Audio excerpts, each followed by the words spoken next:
दिलेल्या माहितीनुसार राज्यातील सर्व लाडक्या बहिणींच्या खात्यामध्ये हप्ता सुरू.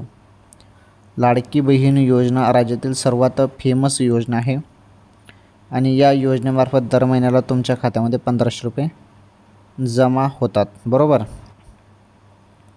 सध्या आता पुढे निवडणूक आहेत, त्यामुळे KYC आता सध्या तरी बंद होणार आहे, म्हणजे स्थगिती भेटणार आहे अशी देखील अपडेट पाहायला मिळत आहे. त्यामुळे ज्यांचे बाकी असेल त्यांनी KYC करा. पुढे चालून हप्ता तुमचा थांबवला जाऊ शकतो. 16वा हप्त्याचे जे 1500 रुपये आहेत ते आता मिळणार आहेत तुम्हाला, जमा होणार आहेत पुढील 2-4 दिवसात. हो, 100% खरी बातमी. 2-4 दिवसामध्ये 16वा हप्त्याचे म्हणजे ऑक्टोबरचे 1500 रुपये जमा केले जाणार आहेत बहिणींनो.